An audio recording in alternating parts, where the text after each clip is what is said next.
Quezon City naman starts with Chino Mosqueda. That won't go. Chino Mosqueda. Bounce pass to Salem for two. Oo, and 3 points in the ball. Inside they go. Ray Bienes scores. oo. Inigo back out to Bonifacio for three. And Juan Bonifacio showing us. Advance, I'm gonna check on that with Kuya Jao na yung statistics ni Warren Bonifacio. 12 to 8 ng ating score. Mosqueda. Good move. Nice move. And Mosqueda looks to complete the three-point play. But he needs to learn. Soyo with the jumper. That's good. Yeah. That Abdul Sawat. Ballesteros.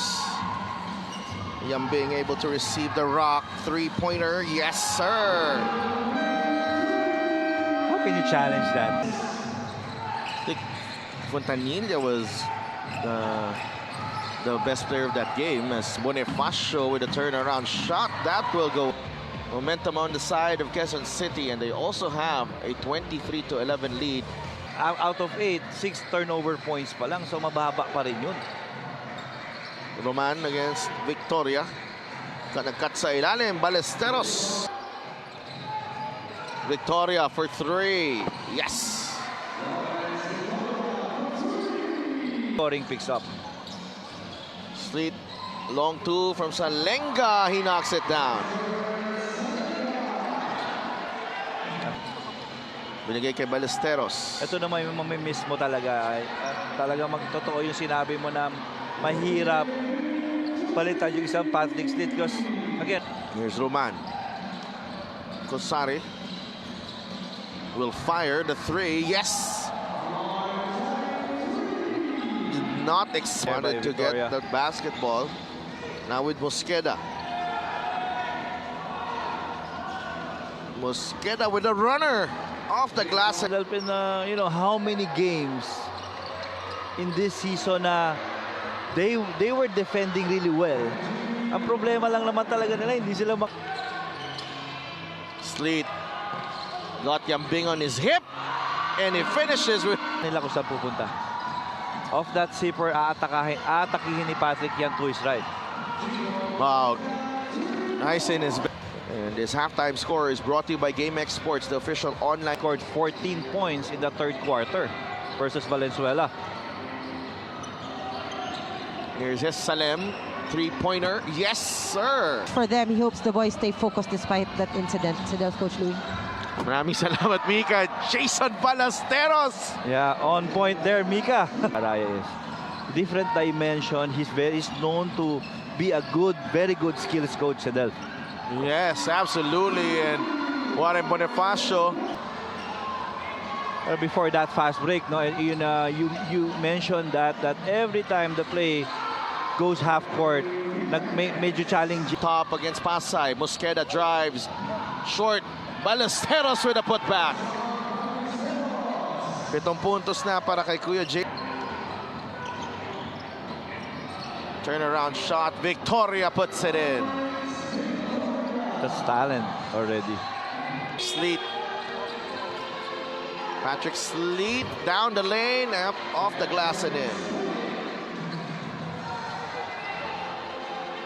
Again, Soyo and Roman also coming in. The Quezon City. Sleet with a layup. And you know, Online basketball ending partner of the MPBL. Basta ending, GameX.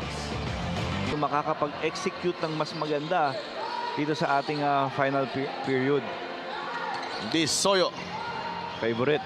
Jumper is money. Imagine yung reaction ko sa yung Sino? Yung babalikan natin yan. Balikan natin AJ ulit. Coronel Oo. will lay it in for two. Finally, a point blank. Ballesteros, they hand off to Salem. Steps back for the three. Nothing but net. Okay, great insertion. Grabe. Yung timeliness ng mga tira ni Salem. Oo.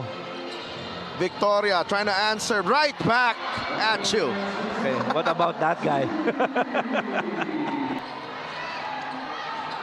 Gets it to Yambing.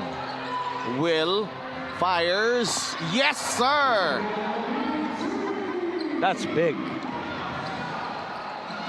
9-point lead for Quezon City. Sleet attacks.